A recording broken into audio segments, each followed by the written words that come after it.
Dios les bendiga, amados. Damos gracias al Señor en esta mañana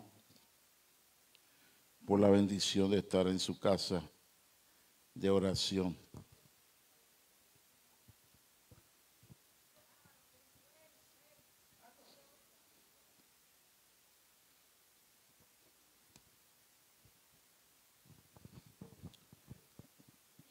Voy a leer un texto de lo que se leyó. Voy a escoger uno que es en Nehemías capítulo 4, verso 6, que dice: edificamos pues el muro y toda la muralla fue terminada hasta la mitad de esa altura, porque el pueblo tuvo ánimo para trabajar. Vamos a ubicarnos en la historia. Deja el texto ahí. El pueblo de Israel, después que salió de Egipto, que estuvo por el desierto y luego que entró a Canaán, Dios le había advertido que no se juntaran con las naciones paganas, y le había dado unas instrucciones las cuales el pueblo pues hizo caso omiso, y eso causó que naciones enemigas como Asiria y Babilonia invadieran a Israel y se llevaran cautivas a las 12 tribus de Israel. Hubieron dos deportaciones, y tuvieron como 70 años cautivos en otras naciones. Y ahí en la Biblia hay profetas que profetizaron antes del cautiverio, otros profetizaron durante el cautiverio y otros después del cautiverio. O sea que cuando usted lea los libros proféticos, tanto de los libros de los profetas mayores como los profetas menores, tiene que tener siempre en cuenta eso. Si ese ministerio de ese profeta en específico fue antes, durante o después del cautiverio. El asunto es, para resumir, que después de los 70 años que estuvieron cautivos, que Dios había prometido que iban a regresar a su tierra, regresan.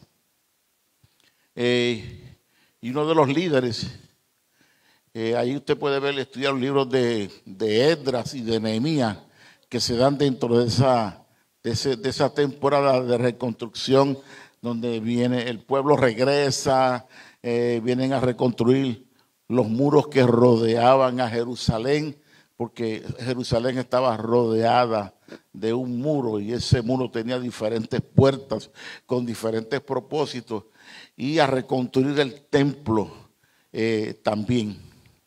En ese tiempo histórico estamos, cuando ellos regresan y comienzan a reconstruir en todo el sentido de la palabra, la vida religiosa, los muros, la reconstrucción del templo.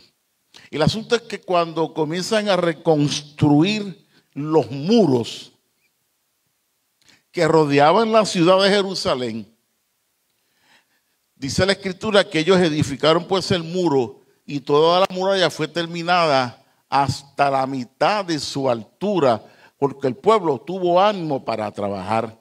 En castellano, se desanimaron. O sea, habían comenzado con un ímpetu, con un entusiasmo y con un ánimo terrible. Y a mitad de camino, a mitad de construcción, se llegaron hasta la mitad. No había problema, ahí no había ningún problema.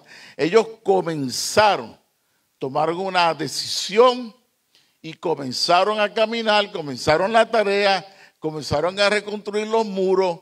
No había ningún problema. ¿Existían enemigos? Sí, existían enemigos. Pero no había ningún problema, no había ninguna oposición que los detuviera a ellos a construir los muros que rodeaban la ciudad de Jerusalén.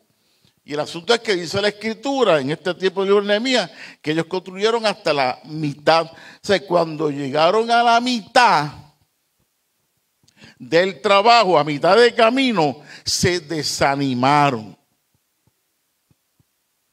A mitad de camino. ¿No le parece eso igual a muchos de nosotros que comenzamos en el Señor con un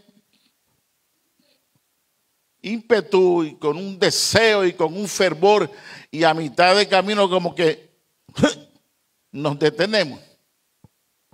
Pues déjeme decirle que eso es lo que yo quiero hablar en esta mañana, que una de las estrategias más virulentas que utiliza el reino de las tinieblas para detener a la iglesia o para detener a un cristiano, para detenerlo a usted o detenerme a mí, se llama esa palabrita que se llama desánimo.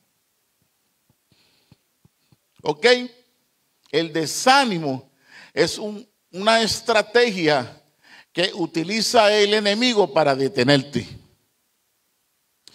Si él logra desanimarte, estás malito. Hay que hacer algo. Hay problemas. Hay problemas. ¿Qué es desánimo? Miren, dice que el desánimo es un estado mental que afecta todas las emociones y acciones de una persona hasta el grado de inutilizarla. En términos bíblicos, el desánimo es falta de confianza en Dios. Cuando un creyente llega a ese estado anímico de desánimo, es porque ha dejado de confiar en Dios. Se lo vuelvo a repetir. El desánimo es un estado mental que afecta todas las emociones y acciones de una persona hasta el grado de inutilizarla. En términos bíblicos, la persona desanimada es una persona que tiene falta de confianza en Dios. Ahora, la pregunta que yo me hago, y es la que vamos a ver en ese capítulo de Nehemías, ¿cómo eso ocurrió? ¿Qué fue lo que pasó para que ellos llegaran a ese nivel de frustración, de desánimo, cuando ellos habían comenzado lo más bien, había fuerza, había ánimo, había entusiasmo, había deseo, había fervor, no había ningún problema, se comían al horno? Hay problema. Y lo que yo quiero con ustedes trabajar en esta mañana es ir ahí a Nehemías para identificar qué fue lo que logró que el pueblo de Israel se desanimara de tal manera que dejaran la obra.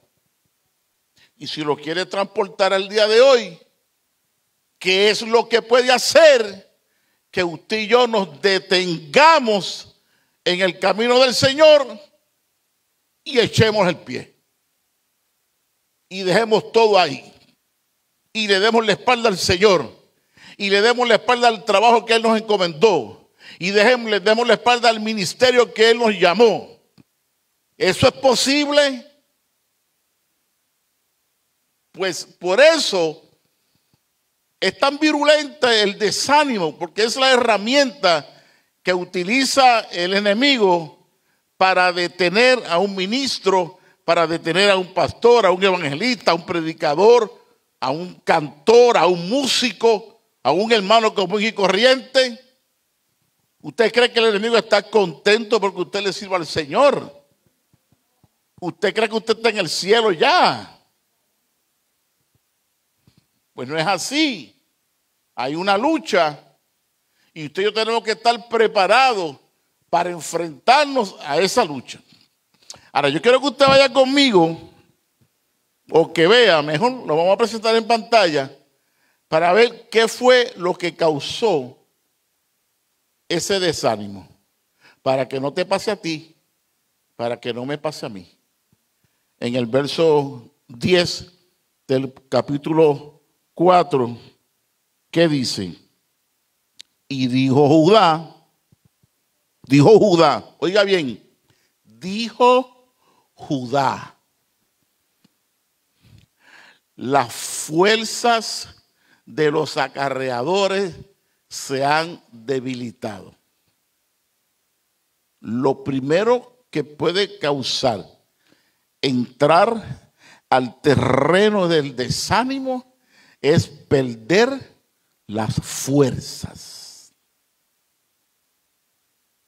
Si usted pierde las fuerzas espirituales, usted comienza a caminar en tierra que moveriza.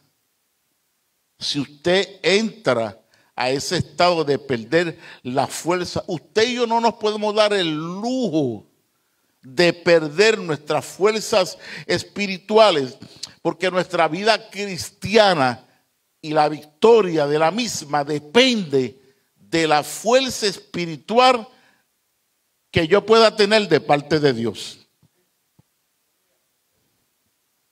Si yo no tengo fuerza espiritual, yo no podré enfrentarme absolutamente a nada y comenzaría a caer en un estado de desánimo o de desconfianza.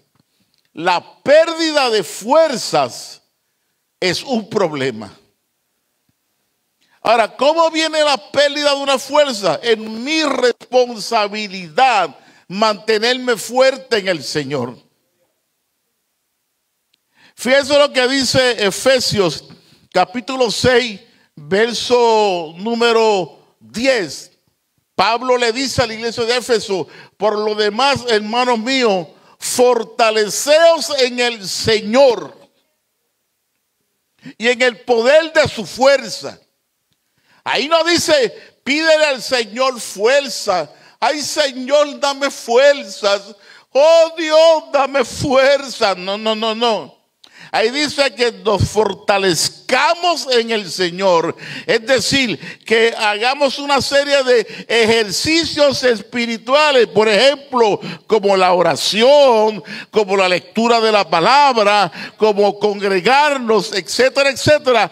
Que son los que van a hacer que nos mantengamos fuertes en el Señor y en el poder de su fuerza. Por ejemplo, si usted deja de orar, si usted deja de interceder, si usted deja de estudiar la palabra del Señor, usted se va a debilitar espiritualmente y el diablo lo sabe.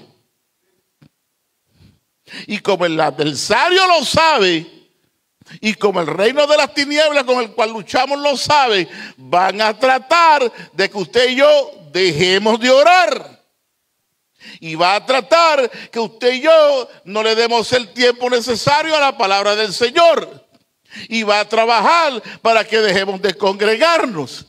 Él va a buscar la manera de desviarnos de aquellas cosas que pueden fortalecer nuestra vida espiritual para debilitarnos. Una vez estemos debilitados, ya él tiene un paso ganado. Una cosa lleva a la otra, porque sabemos que nuestra fuerza proviene del Señor. La vida cristiana no depende de nuestras propias fuerzas. Es imposible.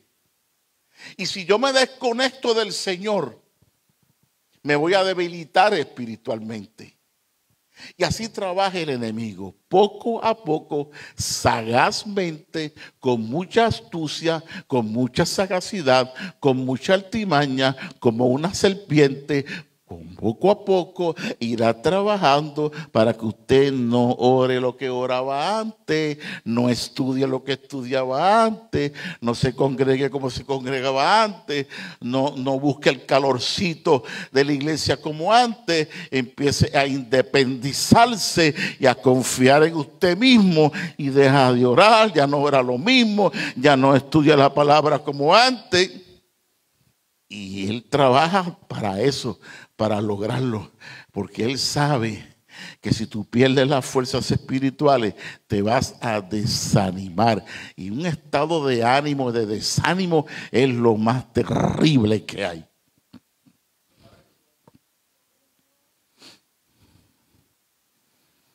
Mira lo que dice el Salmo 18, verso 1 y 2. Te amo, Jehová, decía el salmista, fortaleza mía. Fíjese quién es nuestra fortaleza. Dios. ¿Se acuerda aquel problema que tenía Pablo? Pablo tenía un problema y él oraba a Dios para que Dios le quitara ese problema. Para mí, eso es una opinión mía personal. El aguijón de Pablo era la constante persecución que él tenía.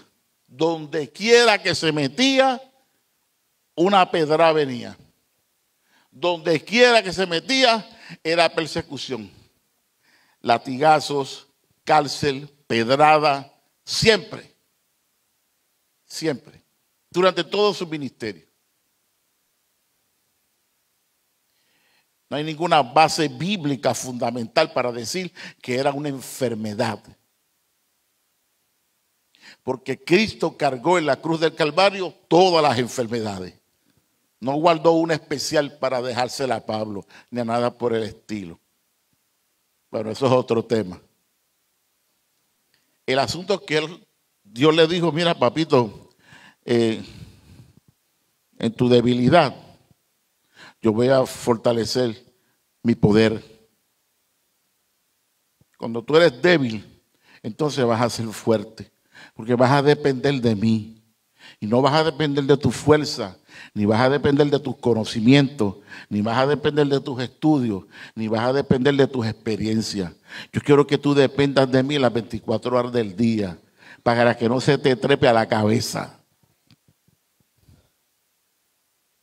Para que no se te trepe la soberbia o el orgullo.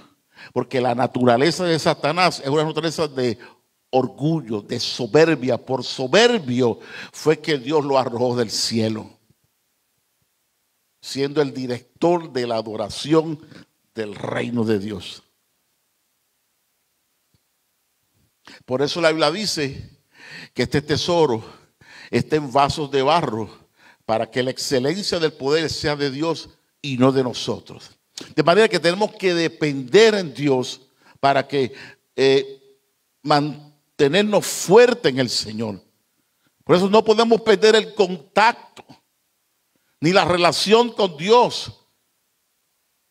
Y la única manera que nosotros nos podemos relacionar con Dios es a través de la oración y a través de su palabra. No hay otra. No hay otra. A través de la oración y la comunión con el Espíritu Santo y la palabra de Dios es la única vez que usted mantiene esa comunión con Dios. Y entonces usted se mantiene fuerte en el Señor. Por eso el salmista lo reconocía y decía: te amo, Jehová, fortaleza mía, Jehová, roca mía y castillo mío y mi libertador, Dios mío, fortaleza mía, en él confiaré, mi escudo y la fuerza de mi salvación, mi alto refugio.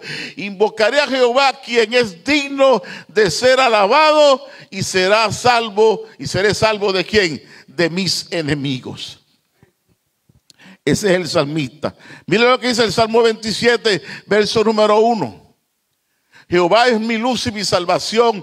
¿De quién temeré? Jehová es la fortaleza de mi vida. ¿De quién he de atemorizarme? Fíjese que Dios es nuestra fortaleza. Y en Salmo 59, verso 17. Dice: fortaleza mía, a ti cantaré, porque eres, oh Dios, mi refugio, el Dios de mi misericordia, fortaleza mía. Volvemos a Nehemías. Volvemos al texto de Nehemías.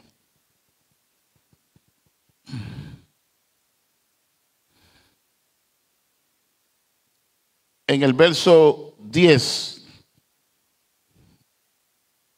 En el verso 10. Y dijo Judá: la fuerza de los acarreadores se ha debilitado.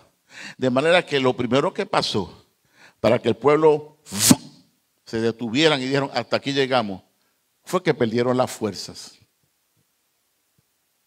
Y usted y yo no podemos perder la fuerza. No se dé ese lujo de perder sus fuerzas espirituales. Y acuérdese que el enemigo va a tratar de debilitarlo espiritualmente con problemas, con circunstancias, con situaciones, con adversidades, con tentaciones, con dardos de fuego, con ataques a su mente. El enemigo tratará, pero usted y yo tenemos que conocerlo y no permitir, manteniendo nuestra oración y nuestra comunión con la palabra del Señor, que nuestras fuerzas se debiliten, porque entonces nos vamos a detener en el camino y esto es una carrera que el que perseverará hasta el final, ese será salvo. No es el que llegue hasta la mitad, es el que llegue a la meta. Mira lo que dice ahí. Y el escombro es mucho. Yo me puse a meditar en eso. Y dije, ¿qué cosa?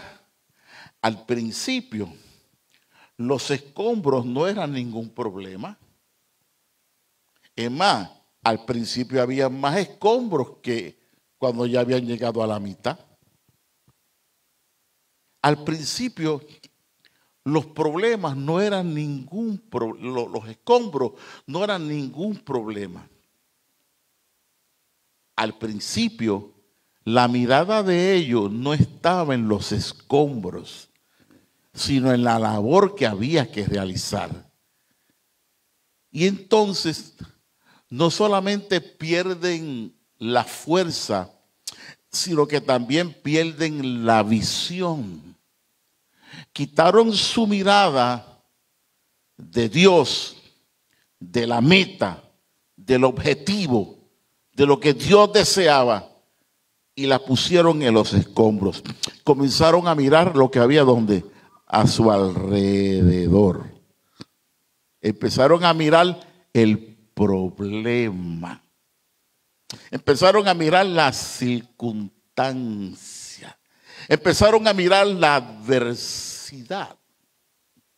Y cuando usted quita su mirada de Dios y la pone en el problema, usted ha perdido la visión. Ahora, ¿qué dice la Biblia en cuanto a la visión en Hebreos capítulo 12, verso 1 y 2?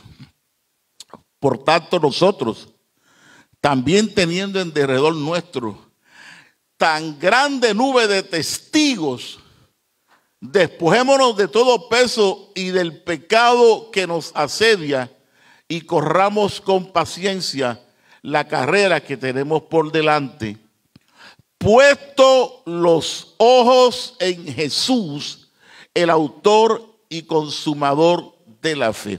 Fíjense dónde deben de estar puestos nuestros ojos.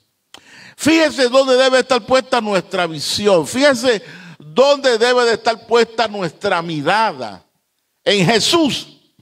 24/7. En Jesús.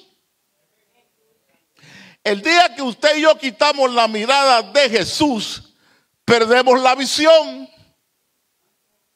Ahora, lo que observamos a veces es que la gente siempre tiene su mirada puesta en los problemas, en las circunstancias, en las adversidades, en los escombros. Cuando comenzaron en el Señor, los problemas, no había problema con los problemas. Nadie te podía detener porque tenías puesta tu mirada ¿en dónde? En Jesús. Yo no puedo poner la mirada en los problemas, ni en las circunstancias, ni en las adversidades, ni en las noticias, ni en las malas noticias. La mirada de la iglesia tiene que estar puesta en Jesús. Él es el autor y consumador de la fe. Él es el dueño de la iglesia. Él es la cabeza de la iglesia. Él es el Señor de la iglesia. Y nosotros somos la iglesia.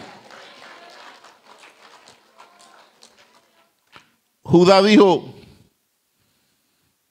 aquí perdimos las fuerzas y aquí ahora son muchos los escombros.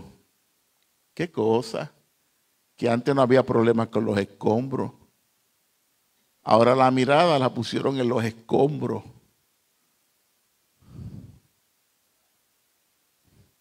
Vaya analizando que lo estoy llevando para que vea por qué la Biblia dice que construyeron hasta la mitad del muro y se detuvieron. Y Judá está explicando por qué. Dice ahí en el verso 4.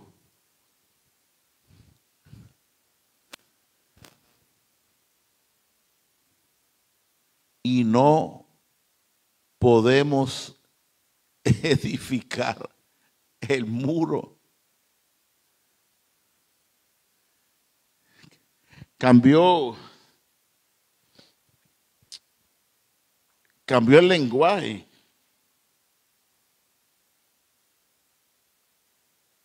Ahora perdieron la confianza. ¿Usted sabe lo que está diciendo? No podemos. No podemos. Lo que estaban haciendo, lo estaban haciendo bien.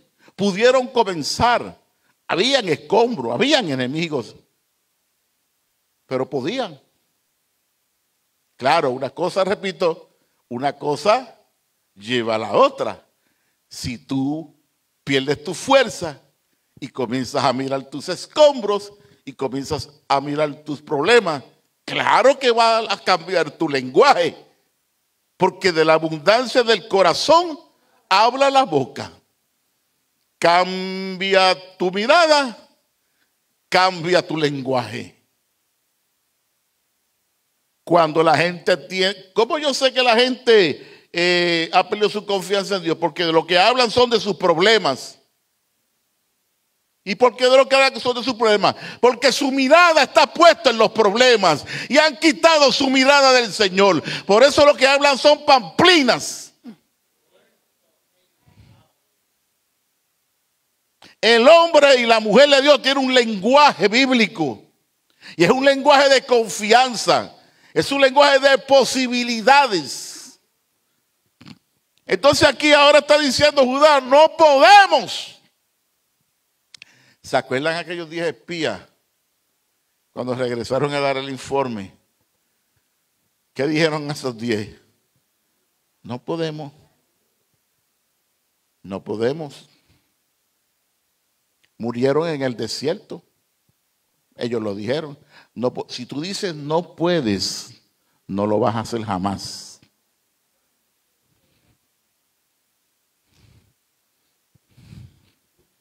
Fíjese cómo se manifiesta el desánimo en un cristiano.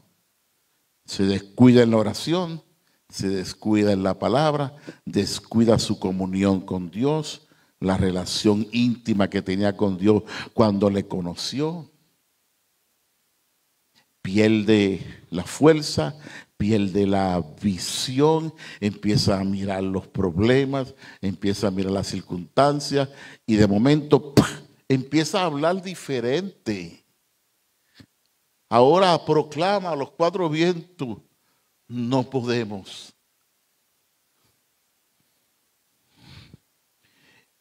Perdieron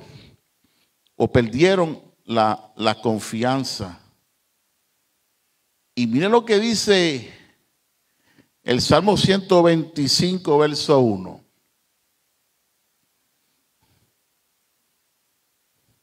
Los que confían en Jehová son como.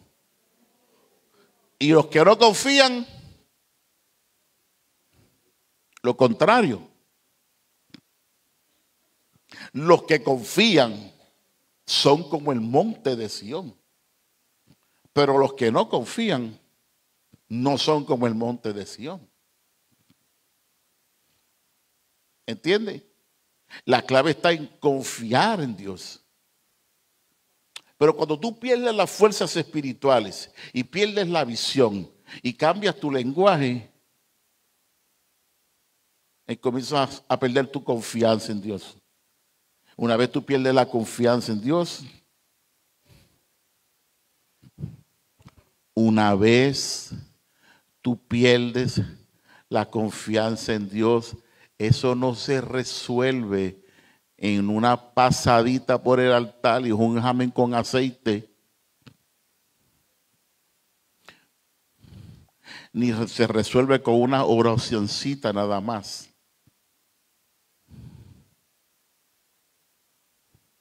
El descuido ha sido grande. A veces nos descuidamos en un tiempo bastante prolongado y queremos que todo se resuelva en un minuto. Eso no es así, porque usted cosecha lo que sembró, ni más ni menos. Y así es en lo positivo y así es en lo negativo. Yo no puedo echarle la culpa ni a Dios ni al diablo. Yo tengo lo que sembré. No que...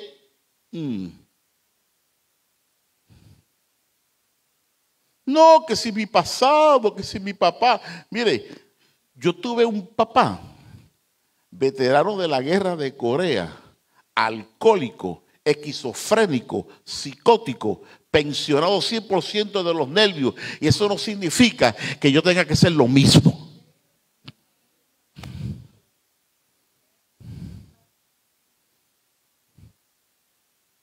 Yo no soy culpable de mi pasado. Yo soy responsable de mi futuro.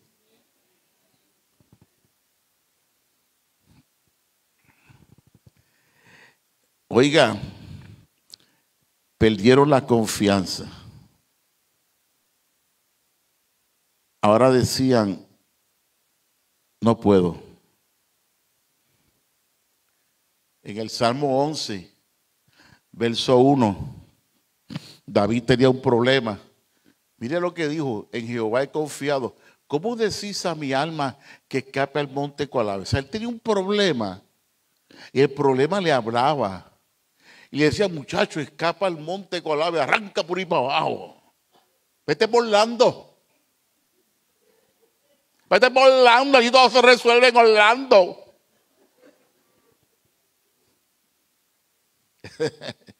Vete volando, vete para Nueva York. Vete para el sueño americano.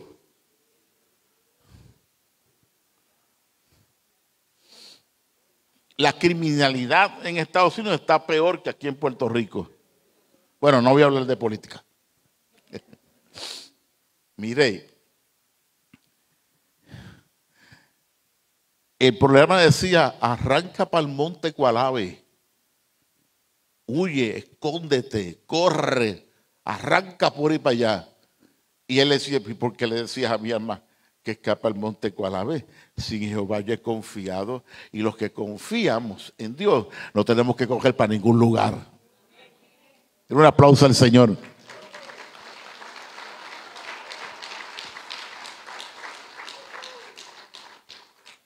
En el verso 11 y 12 de Nehemías 4, les dije que perdieron la fuerza, les dije que perdieron la visión, perdieron ahora la confianza diciendo no podemos. Y en el verso 11 y 12, mira lo que dice ahí.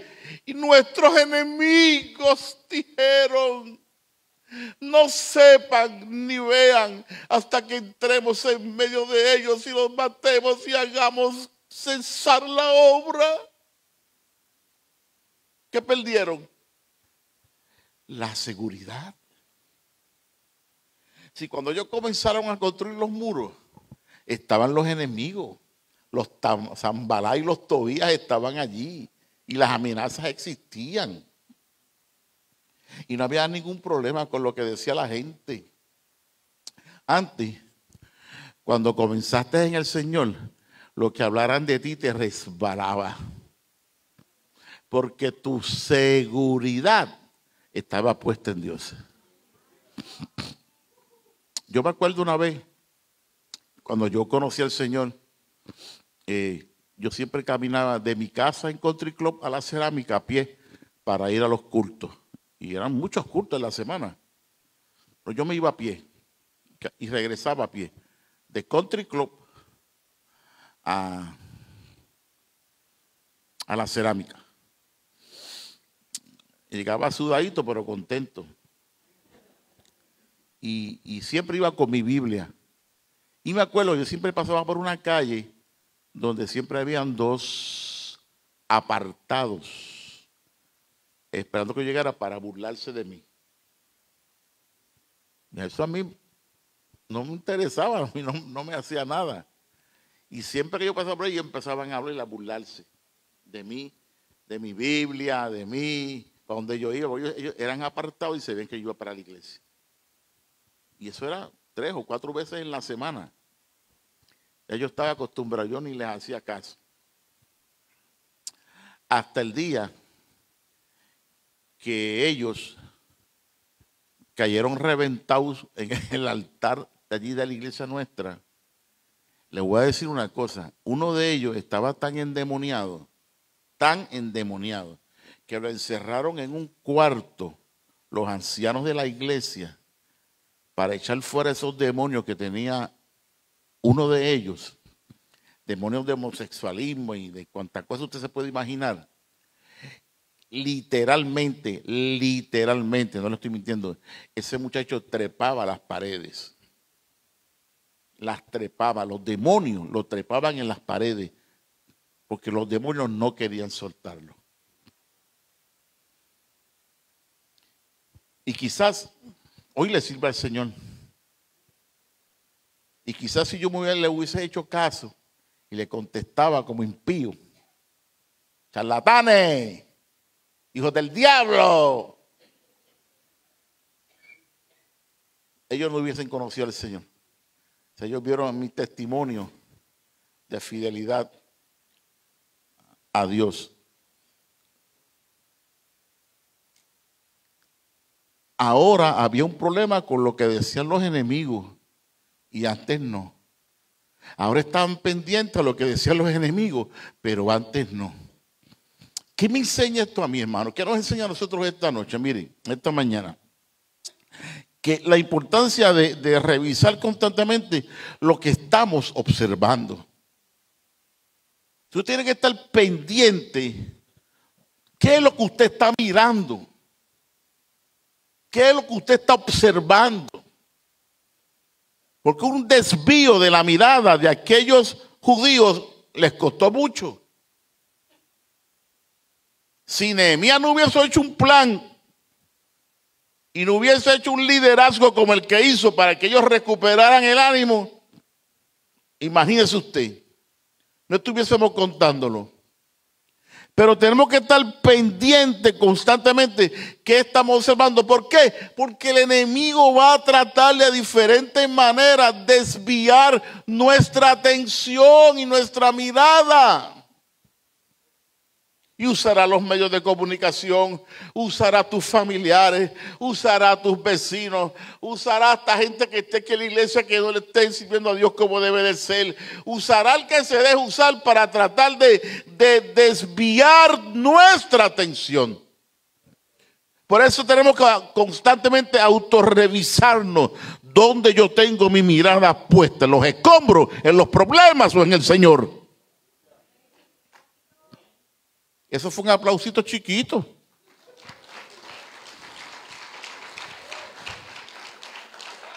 Constantemente.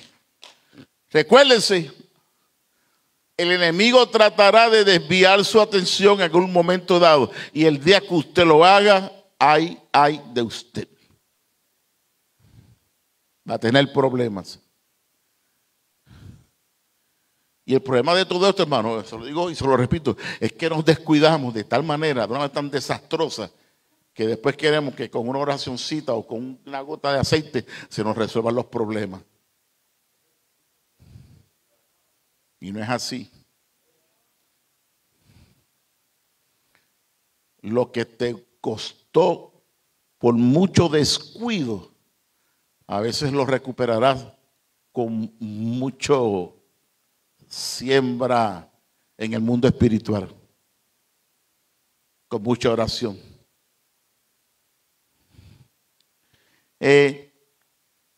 Revisar lo que estamos escuchando.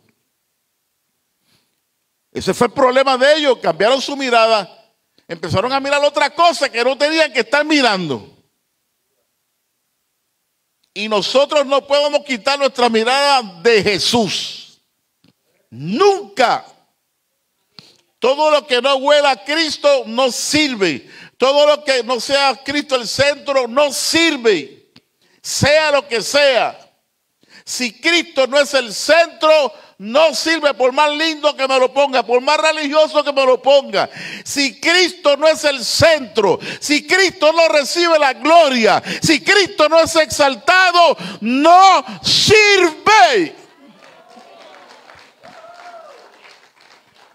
No, que lo siento. Cristo es el centro, Cristo es el Señor, de Él es toda la gloria. ¿Quién fue el que murió en la cruz del Calvario? Cristo. ¿A quién fue que azotaron? A Cristo. ¿Quién fue el que entregó su vida? Cristo. ¿A quién fue que azotaron? ¿A quién fue que le pusieron su corona de espinas? ¿A quién fue que crucificaron? ¿Quién fue el que murió? ¿Quién fue el que resucitó? ¿Quién es el que viene a buscar la iglesia? ¡Cristo! Y a Cristo servimos. Por eso una vez Pablo le dijo a una gente ahí, mira, me propuse saber cosa alguna. Yo me propuse no saber cosa alguna entre vosotros, sino a Cristo y a este crucificado. No me vengan con embeleco, ni con cuentos, ni con nada. Cristo. Dios ha reunido todo en Cristo. Oiga, hay que revisar lo que observamos y hay que observar lo que escuchamos. Porque aquella gente comenzó a escuchar al enemigo, a las amenazas de los enemigos. Y yo tenemos que tener cuidado a qué escuchamos. Si usted está todo el día escuchando las malas noticias y está escuchando todos los días malas noticias y escuchando todos los días malas noticias, y usted va a estar también hablando todos los días malas noticias.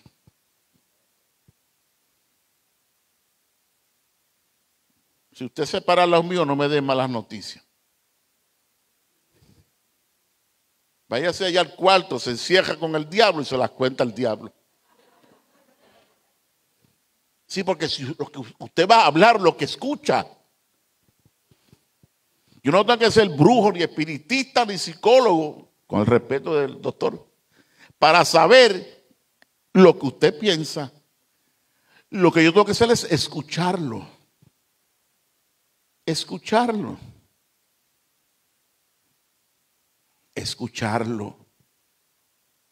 Si un paciente va donde el doctor David se sienta en su sillón de ejecutivo, se echa para atrás, pone los espejuelos así en el escritorio, como en las películas.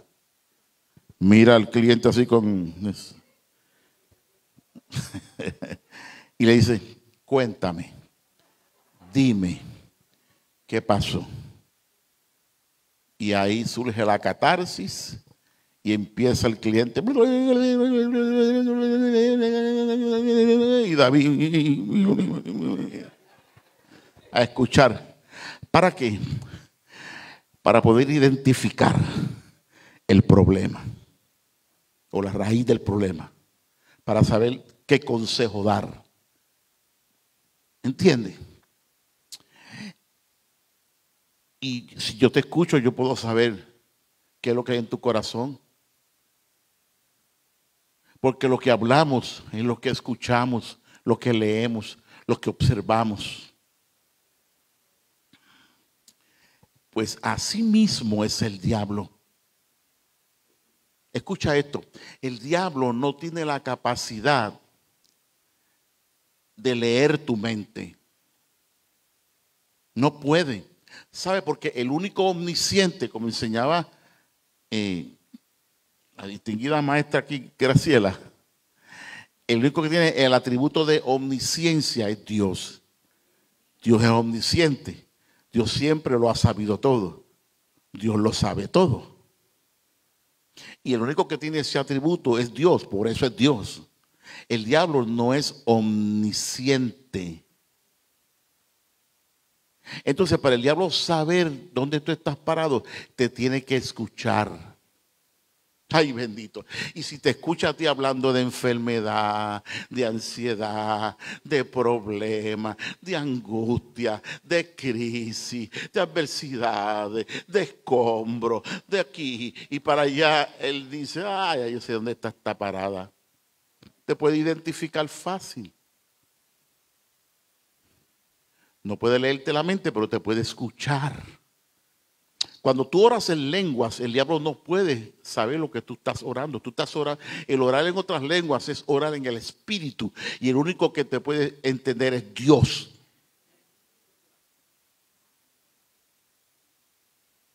Cuando oras en español, el diablo te escucha.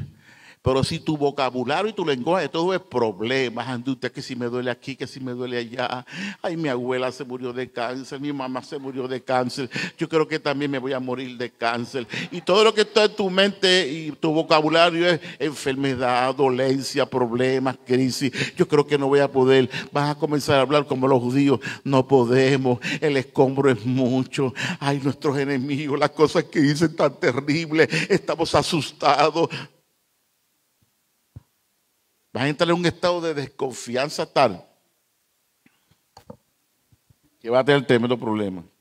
Así que ten cuidado con lo que observas, con lo que escuchas y lo que hablas. Termino. ¿Qué hizo Nehemías? Yo puedo estar aquí hasta la tarde, o hasta las 3 de la tarde, y explicarle con lujo de detalle el plan estratégico que hizo Nehemías. Una cosa, como dicen por ahí, brutal. O sea, lo que hizo Nehemías como líder fue brutal. De tal manera que con todo el plan que hizo, en 52 días terminaron el muro. Una cosa impresionante. Le hablo en su casa para que de ahí en adelante, ¿qué fue lo que hizo Nehemías? ¿Qué fue lo que Nehemías dijo? Que fue lo que cómo organizó al pueblo para contrarrestar esa malaña que se le había pegado de momento, para volver al muro y terminarlo. Pero nada más le voy a mencionar 2 y nos vamos. Nada más 2, ok. Son muchas, pero nada más le voy a decir 2, porque creo que son las más importantes. Y la primera que hizo en el verso 14 del capítulo 4, lo tiene ahí, el verso 14 del capítulo 4 de Nehemías. A la 1, a las 2. ¿No lo tienen? Ok, pues yo lo voy a leerle aquí. Mira lo que dice el verso 14.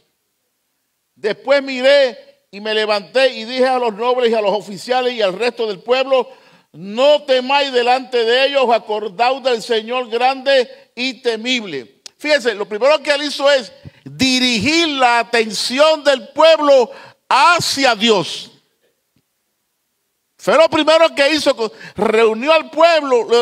No.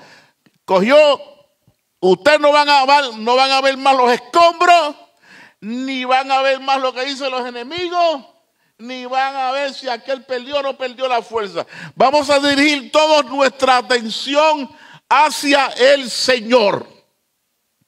Y si una persona está en un estado de desánimo, lo primero que tiene que hacer es dirigir toda su atención al Señor. Amén. Y eso implica muchas cosas. Porque cuando usted comienza a dirigir su atención a ese Señor, retoma la oración, retoma la palabra, retoma la comunión con el Espíritu, retoma la comunión con los hermanos, retoma los ejercicios espirituales.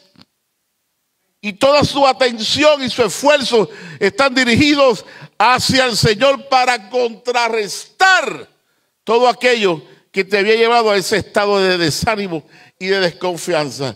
Y segundo, termino, todos comenzaron a trabajar con la espada encima. En la Biblia, espada es tipo de la palabra del Señor, y en Efesios 6, 17 dice que tomemos la espada del Espíritu, que es la palabra de Dios.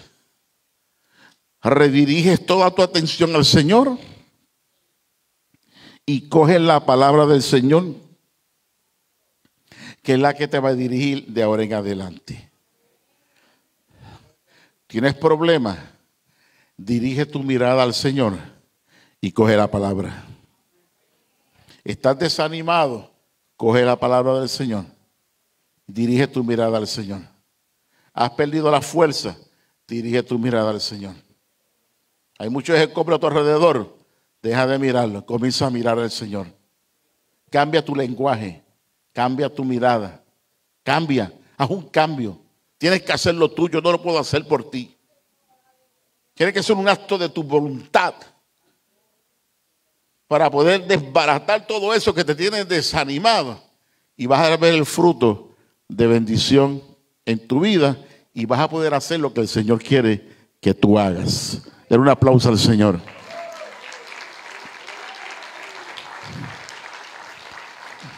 Pastor Samuel, Dios los bendiga a todos. Llévese esta palabra en su corazón. Vuelve a escucharla. Entre a la página de la iglesia y vuelve y escúchalo para que le sea de bendición. Qué bendición el que hayas podido estar en sintonía con este servicio. Espero que te haya servido de mucha edificación. Siéntete en la libertad de hacer cualquier comentario o alguna petición de oración. Así que sigue disfrutando estos sermones. Dios te bendiga.